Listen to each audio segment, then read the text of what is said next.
ஒரு பெண்ணாக போனா போனா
நான் வந்து பாட்டு பண்ணா மொட்டை மொட்டையா ஊதி நிறுத்துறேன். பொம்பளைக்கு வந்து பாட்டு பண்ணா அப்படியே கொண்டைக்கு குளிர்வாரி கொண்டைக்கு போய் சித்திரவாரிக்கே போறோம். நேசித்தே கொஞ்சம் ஆழமா விட்டு விட்டு பெண்கள் நம் நாட்டின் கண்கள் அப்பா. நாட்டின் கண்களா இல்ல உனக்கு கண்கள்? நீ என்ன திருட சொட்டியா நீ விட்டு போயிருவேன்.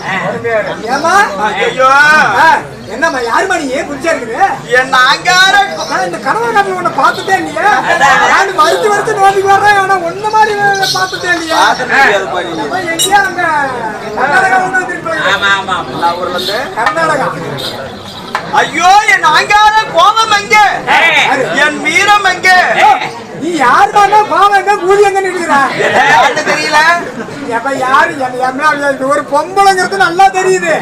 உன் பேர் ஒண்ணு இருக்குல்ல, நான் தான் மதிசூரன். அப்படியே நண்டு ஒரு மாதிரி கேட்டுக்கிடுவேன்.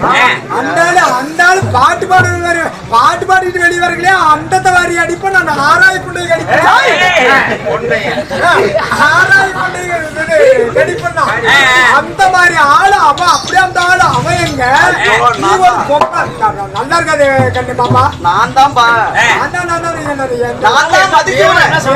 கேக்குறதுக்கு ரெண்டு கூதிப்பாங்க. என்ன கண்டா 1000 அடிக்கு அப்பால போய் ஒன்றுமா இவன் நாயெல்லாம் ஒரு கேள்வி கேட்க நிலமாயி போச்சு. யாருமா நீ? நீ யாருமா? நான் தான் மதிச்சுறேன். அடி அத்த மகளே செப்பு சேலையே ஒன்ன பார்த்ததுமே அத்த மகளே செப்பு சேலையே ஒன்ன பார்த்ததுமே பட்டம் கண்ண போலையே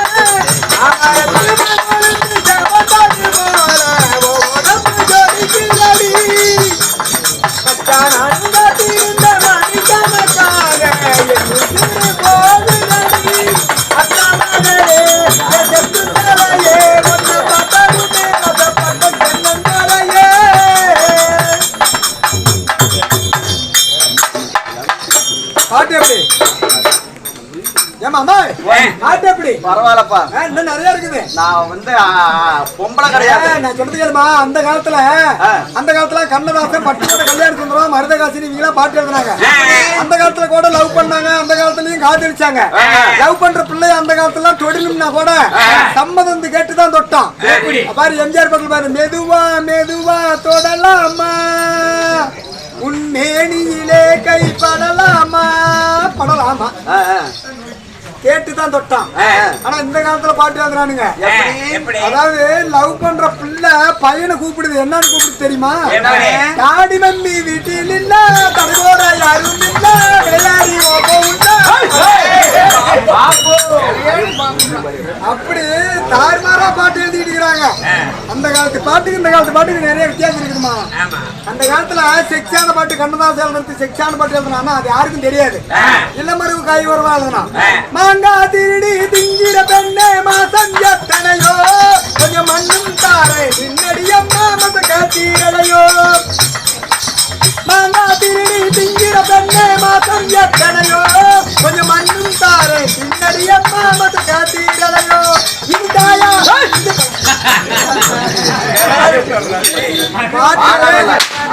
அந்த காலத்து இப்படிதான் இந்த பாட்டு இப்படிதான் இருக்குன்னு யாருக்கும் தெரியாது. ஆனா பாட்டை ரசிப்பாங்க. இப்ப ஒருத்தன் பாட்டு எழுதுறான், அடி வட்ட பொட்டி காரி நீ வாழ தொப்புக்கு வாடி, வட்ட பொட்டி காரி நீ வாழ தொப்புக்கு வாடி, அழிருந்தா பாப்போம் அழிருந்தாவோ.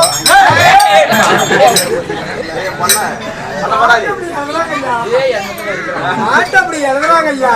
அம்மா நான் பாட்டு பாட ஆரம்பிச்சுனா விடிச்சு போயிடும். என் ஆங்கார கோபம் எங்க, வீரம் எங்க? கோவங்கன்னு வீரங்கன்னு இருக்கிறேன். வீரம் மட்டும் இருந்திருந்தா சுண்ணி ஊம்ப முடியாது.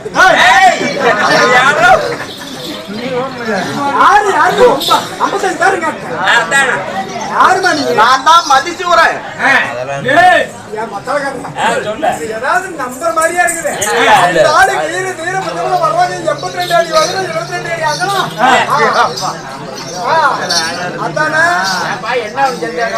அதெல்லாம் நீ நினைக்கிற மாதிரி இல்லைன்னா அது எதுவும் நாம மாதிரிலாம் ஒண்ணு இல்லைன்னா வெறும் பழைய துணி தானே இருக்குது.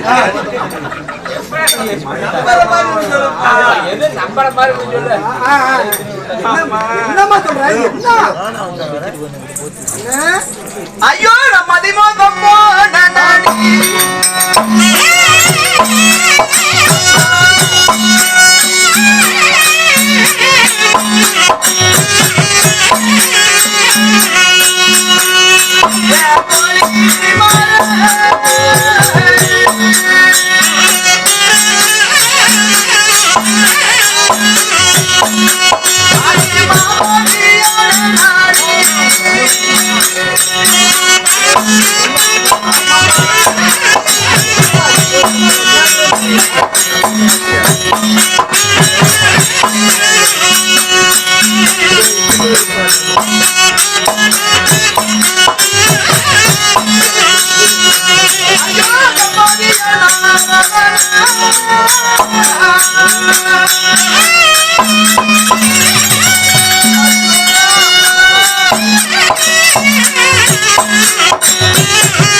என்ன சொல்றது வேற மாதிரி எங்கே போயிட்டு நீ பேசுற பேச்சுக்கும் உன்னுடைய உடல் ரீதிக்கும் இது ஒண்ணுமே செட் ஆகலையே. நான் பிறந்ததே என் தந்தையான பக்காசுரனை கொண்டானே அந்த பாண்டவர குலத்துல பிறந்த மதகரி பீமசேன அவனை கொல்லலான்னு சொல்லி வைராகியத்தோடு நான் இருந்தேன். ஆனா இப்ப பீம முன்னாடி போய் நான் நின்னா ஒன்னே வேலை விட்டு போயிடுவானே. அவன் மோசமான எதுவும் கிடைக்காத சின்னப்பட்டு சீராதிக்கிறான பீமே. நீ போய் நின்னா அண்ணா 10 மாதம் கழிச்சு தான் பிள்ளை பெப்பாங்க. நீ அதே இடத்துல பிள்ளை பெற்று எடுத்துட்டு போயிருவியே ராசாத்தி. என் தாயான காளிகா தேவியிடம் போய் அம்மா நான் தான் உன் மகன் மதிசூரன் அப்படின்னு சொன்னா எங்க அம்மா என்ன நம்புவாங்களா? துப்ப மாட்டாங்க. அதுக்கு தான் நான் தான் புளித்தி புளித்தின்னு இப்படி ஆடின்னு தெரியாதுன்னு சொல்லி கேட்டியா? அப்பா என்ன எத்தனை பேர் இப்படி அகந்தையில அழியிறவங்க கொண்டு போய் கடைசியா எங்க கொண்டு போய் விடுதுன்னு தெரியாது. நீ கண்டிப்பா படியா மாட்டிக்கிட்டியா? நானா யாரும் சின்னப்பட்டு சீரழிஞ்சு வந்திருக்கிறேன்.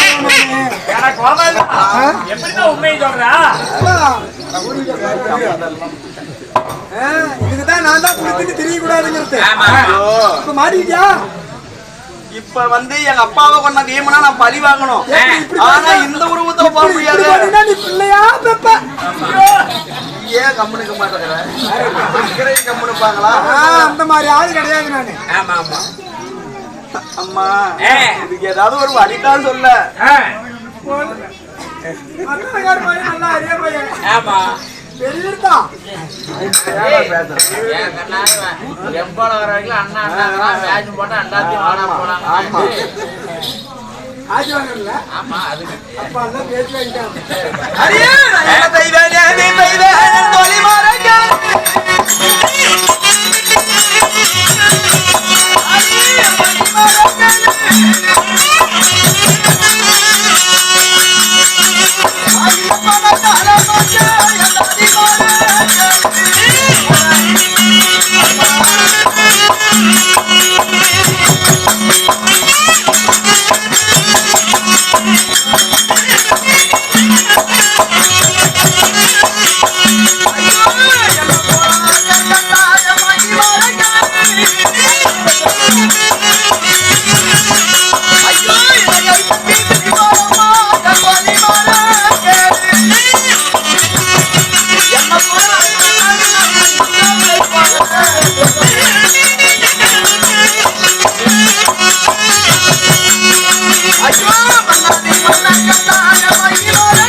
சொல்லுவாங்களா? கேவலமா பேசி பேசி காரி துப்புவாங்க. என்ன போல அரக்கரெல்லாம் என்ன கண்டா 14 லோகமும் மதிசூரனை கண்டா அங்கி நடுங்குனுச்சு. கண்டவர் கதிகலங்குவாங்க, பார்த்தவர் பைதுவாங்க, 5 ஓடுவாங்க ஓடுவாங்க. இந்த மேல வந்து ஓடுவாங்க. யாராவது இந்த மேல எது எப்படியோ எங்க பேசுறாங்களோ இல்லையா, இந்த மேல எங்க ஊருக்கார பொம்பளைங்க எல்லாம் ஏரி வேலையில இத்தான் நியாயமா பேசுவாங்க. மதிசூரன் எப்படிலாம் ஆட்டம் ஆடிட்டு எவ்வளவு அட்டுடி பண்ணிட்டு இருந்தானே, அவன் இப்படி பொம்பளையா போயிட்டானே அப்படின்னு இதே தான் நியாயமா பேசுறாங்க. ஏரியாவுக்கு போறீங்க என்ன பண்றாங்க? ஏரியில போய் ஏரி வேலை செய்யறாங்களோ இல்லையா, கூடி உட்காந்து குசல வைக்கிறதுக்கு முள்ளு போதையும் சுத்தம் பண்ணிடுவாங்க. ஒரு தென்னை மாதிரி ரோட்ல போவாங்க, போக ஒரு தென்னை மட்டும் ரோட்ல இருந்தா கூட இழுத்துக்கிட்டே போயிடுவாங்க. அங்கதான் மட்டும் மேல போட்டு 2 வெள்ள மழை வந்தா கூட தாங்குற அளவுக்கு போட்டு வச்சிருக்காங்க. எவ்வளவுக்கு தான் குசல வைக்கிறதுக்கு தான் அங்க குசல வச்சுட்டு வராங்க. ஆம்பளைங்க இங்க தொண்டை தூக்கிட்டு சுத்துறாங்க. இந்த மாதிரி பண்றாங்க. அப்படி என்ன பண்ணுவாங்க சொல்லி அடி வாங்குறியா அப்ப தெரியும். அவங்க பொறுமையா அவங்க போய் பேசுறாங்க. அப்படி தப்பு சொல்லுவாங்க. அவங்க என்ன பேசுறாங்களே இல்லையான்னு கேட்டு போறீங்கன்னா பாரு பேசாத போய் கேட்டு நான் அடி வாங்க சொல்றியா? என்ன அப்ப நான் போய் என்ன கேட்க சொல்றியா? அம்மா இதுக்கு வந்து ஒரே வழி, ஏதோ ஒரு வழி சொல்லுமா. ஏன் நாரதன் அடிக்கனா என் தந்தையார கொன்னவன் வீமன்னு சொல்லி எங்க அம்மா சொல்லிருக்கிறாங்க. ஆனா பீமா இப்படிதான் இருப்பான்னு சொல்லி எனக்கு தெரியாது. பீமனை நான் கண்ணார பார்த்ததும் கிடையாது. நாரத மகாமுனிவர் வந்தாரு, ஒருவேளை இவர்தான் நம் தந்தையான பக்காசுரனை மடித்திருப்பாரு அப்படின்னு சொல்லி ஆங்கார கோபத்தால மதவீமனை அடிக்க பெண்ணாக போகப்படி சாபத்தை கொடுத்துட்டாரு.